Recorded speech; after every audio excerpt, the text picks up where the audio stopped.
La semana pasada estudiamos acerca del reposo de Dios. Aprendimos que Dios anhela que entremos en Él para poder comenzar un proceso real de permanencia.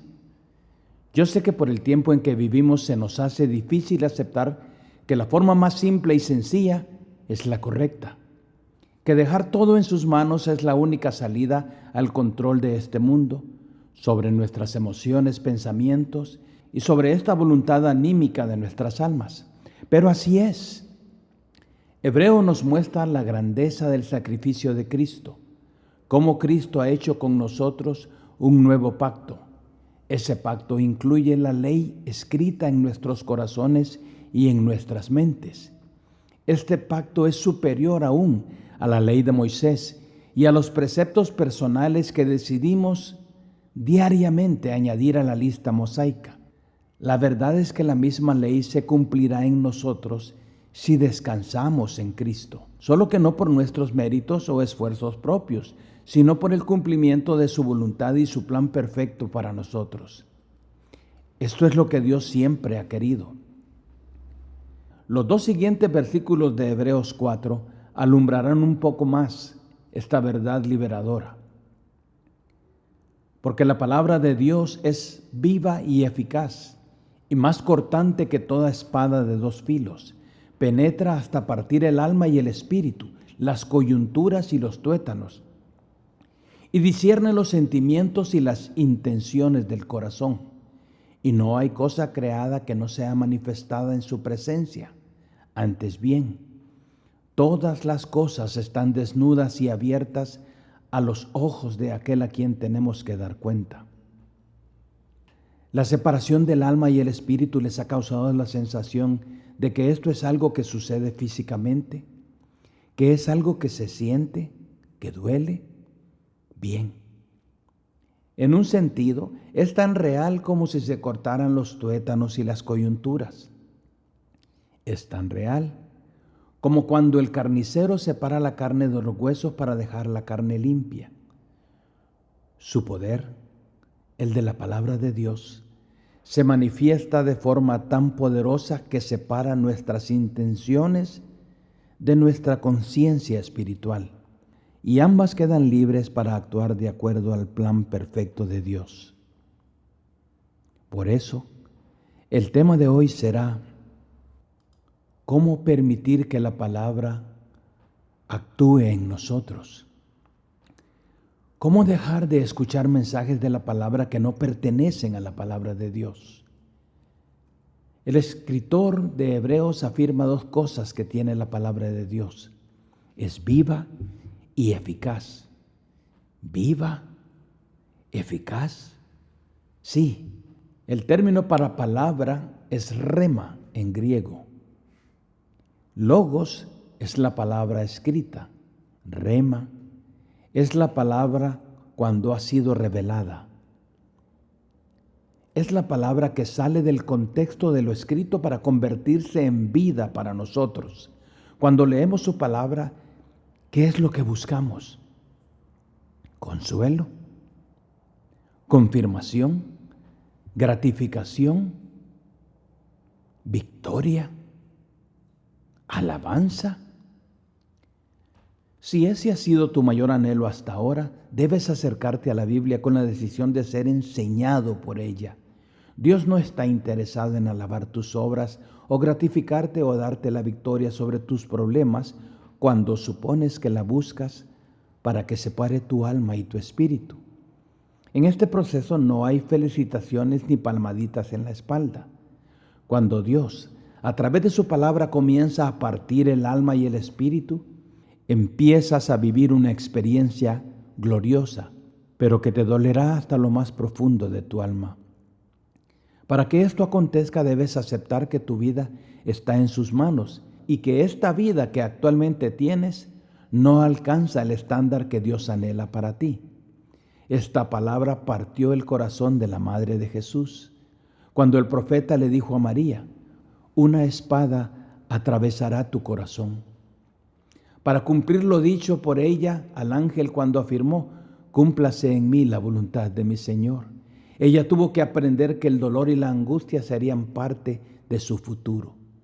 Debes acercarte y escuchar cuidadosamente cada versículo que lees, cada palabra que escuchas, cada palabra que Dios busca revelarte. Debes poner toda tu voluntad en dejar que la Biblia te exhorte, te enseñe, te reprenda y te bendiga. Veamos un ejemplo de cómo funciona esto.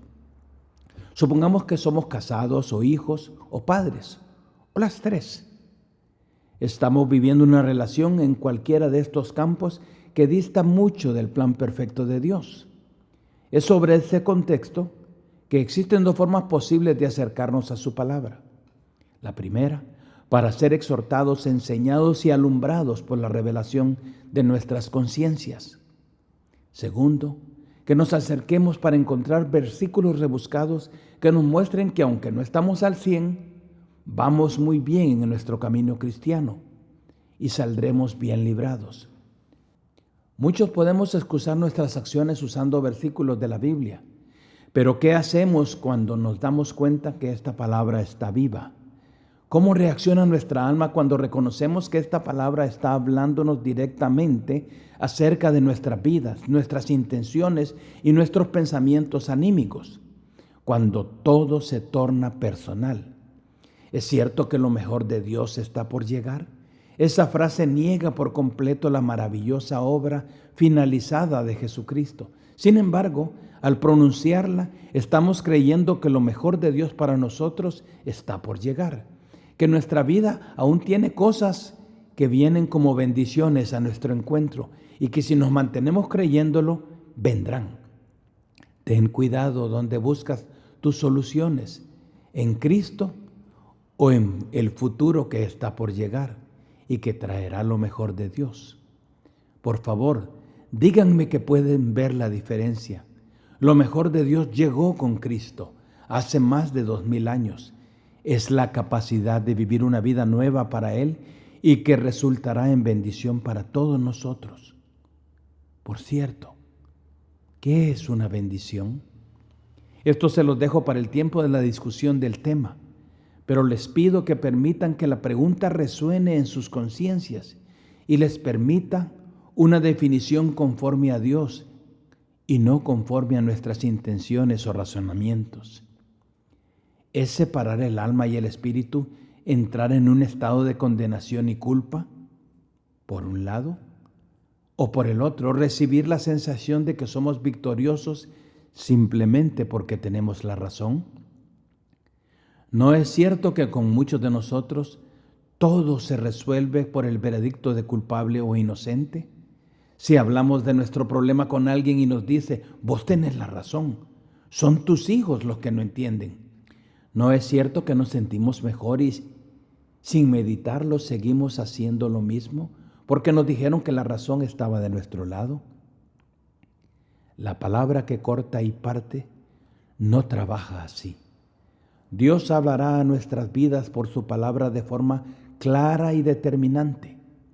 No nos acerquemos a su palabra pensando que la Biblia es alguna forma de libro mágico que simplemente por leerla cambiará nuestras vidas. No, la palabra solo es eficaz cuando nos sometemos a ella para aprender y no para justificarnos utilizando versículos aislados. Existe un hilo bien delgado entre ambas cosas. Solo nuestras conciencias nos dicen cómo nos acercamos a Dios. Escudriñad las Escrituras porque a vosotros os parece que en ellas tenéis la vida eterna y ellas son las que dan testimonio de mí. ¿Cuál es entonces tu razón de escudriñarlas? ¿Te has acercado para buscar la vida eterna? ¿Has buscado a Jesús por medio de ella? Las Escrituras cuentan una historia central acerca de Jesucristo, pero Cristo es más que una historia. Es una persona que está viva hoy. La Biblia no es el relato de lo que Él hizo estando vivo, sino la evidencia de que continúa vivo. ¿Puedes acercarte a su palabra confiando en eso? ¿Puedes creer que a su tiempo Dios te hablará? Hebreos dice aún dos cosas más acerca de la palabra de Dios. Es cortante y penetra. Piensa bien cómo vas a responder a estos elementos de la palabra de Dios. Cuando la Biblia intenta cortar algo profundamente y penetra tus intenciones más grandes, ¿cómo reaccionas? ¿Con temor? ¿Con expectación? ¿Con tristeza? ¿Con esperanza? ¿Con confianza en Dios? Imagina la presentación que Hebreos hace de este momento. Nos habla de que la palabra es como un cuchillo de carnicero de 2 filos, tan afilado que separa lo que encuentra a su paso. ¿Has visto alguna vez un cuchillo así? Si la revelación de su palabra pudieras verla tan real como este ejemplo, dirías: ¡hey! Lo mejor de Dios está por venir. Dios está por hacer cosas maravillosas, pero no son necesariamente motivo de alegría o expectación, al menos no al comienzo. Hay un ejemplo más que quiero compartirles y después empezamos la discusión. Está un poco más adelante, en este mismo libro de Hebreos, en el capítulo 12. Escucha con atención.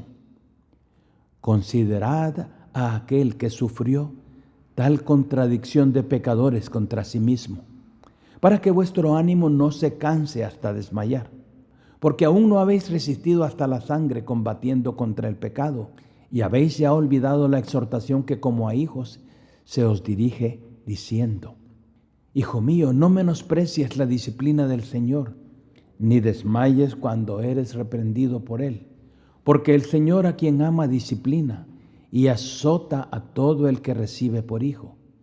Si soportáis la disciplina, Dios os trata como a hijos, porque ¿qué hijo es aquel a quien el Padre no disciplina? Pero si se os deja sin disciplina, de la cual todos han sido participantes, entonces sois bastardos y no hijos. Por otra parte, tuvimos a nuestros padres terrenales que nos disciplinaban y los venerábamos. ¿Por qué no obedecemos mucho mejor al Padre de los Espíritus y viviremos? Y aquellos ciertamente por pocos días nos disciplinaban como a ellos les parecía, pero para lo que nos es provechoso, para que participemos de su santidad. Es verdad que ninguna disciplina al presente parece ser causa de gozo, sino de tristeza, pero después da fruto apacible a los que en ella han sido ejercitados. Por lo cual, levantad las manos caídas y las rodillas paralizadas, y haced sendas derechas para vuestros pies, para que lo cojo no se salga del camino, sino que sea sanado. Seguid la paz con todos y la santidad, sin la cual nadie verá al Señor. Mirad bien, no sea que alguno deje de alcanzar la gracia de Dios, que brotando una raíz de amargura os estorbe y por ella muchos sean contaminados. No sea que algún fornicario o profano como Esaú, que por una sola comida vendió su primogenitura, porque ya sabéis que después, deseando heredar la bendición, fue desechado y no hubo oportunidad para el arrepentimiento, aunque la procuró con lágrimas, porque no os habéis acercado al monte que se podía palpar y que ardía en fuego, a la oscuridad, a las tinieblas o a la tempestad, al sonido de la trompeta y a la voz que hablaba, la cual los que la oyeron rogaron que no se les hablase más, porque no podían soportar lo que se les ordenaba.